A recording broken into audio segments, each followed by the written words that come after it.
என்ன இருக்கு 3 மணிக்கு ஷூட்டிங் ஈசிஆர்ல. அவர் வீடு அங்க இருந்து கிட்ட தான். சோ ஒரு 15 மினிட்ஸ் தான் நாங்க ஷூட் பண்ணிருக்கோம். ஒரு 3 o'clock வர வச்சிடலாம் கால் டைம். அதுக்கப்புறம் நம்ம 5க்கு கூட ஷார்ட் வச்சுக்கலாம். ஆனா வர வச்சிடலாம் அப்படின்னு சொல்லிட்டு கார் அனுப்பிச்சிட்டோம் அவருக்கு. இது வந்து அதுக்கப்புறம் நான் கேள்விப்பட்ட விஷயம். சோ கார் போயிடுச்சு. இவர் கார்ல ஏறிட்ட 2:45 பிக்கப் ஏறிட்டார் போல. வந்துட்டு இருக்காரு. ஒரு 5 நிமிஷம் வந்ததுக்கு அப்புறம் தான் இவர் காஸ்டியூம் வீட்லயே வச்சுட்டு அவர் ரியலைஸ் பண்ணிருக்காரு போல. உடனே டிரைவர் என்ன கிட்ட வந்து அண்ணா நான் காரை திருப்புங்கண்ணா அப்படின்னு சொல்லிட்டு காரை திருப்பி பிளாட் வாசல்ல நிக்க வச்சுட்டானா கார் எடுக்க சொல்லுவாங்க. யார் சொன்னாலும் போயிடாதீங்க, இங்கே வெயிட் பண்ணுங்க அப்படின்னு சொல்லிட்டு அடிச்சு புடிச்சு வீட்டுக்குள்ள ஓடி ட்ரெஸ் எடுத்துட்டு அப்படியே மூச்சு வாங்க கார்ல ஏறி ஆனா சீக்கிரம் போங்க அப்படின்னு சொல்லிட்டு டிரைவர் அப்படியே ஒரு மாதிரி பார்த்திருக்காரு. அதுக்கப்புறம் வந்து ஸ்பாட்ல இறங்கியிருக்காரு. என்ன அப்படின்னா 3 மணிக்கு சொல்லியிருக்காங்கன்னா நான் 3 மணிக்கு அங்க இருக்கணும், எதனாலயே லேட் ஆயிடக்கூடாது அப்படின்ற அந்த பங்க்சுவாலிட்டி வந்து உண்மையாவே சூப்பர்.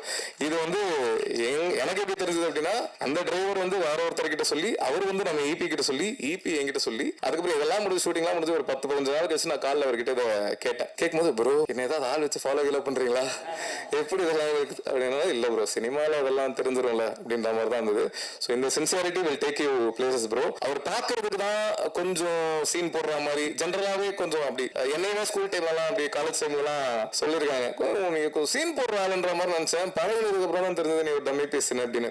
அந்த மாதிரி தான் அவர் டம்மி பீஸ்ன்னு சொல்ல. பட் பார்க்கும்போது பழகிறதுக்கு முன்னாடி ஒரு எனக்கும் அப்படிதான் இருந்தது. பட் ஆனா என்னன்னா அவர் ஒரு இன்ட்ரோவர்ட் பேசிக்கலி. ஸோ ஒரு இன்ட்ரோவர்ட் அப்படின்றதுனால அவர் ஜென்ரலாவே introverts come across as a very rude personality, arrogant personality. அதுதான். But he is trying to change. கண்டிப்பா ஃபைனலி அஸ்வின் இஸ் பேக் அப்படின்னு இந்த படம் மூலமா கான்ஃபிடென்ட்டா சொல்லிக்கலாம்.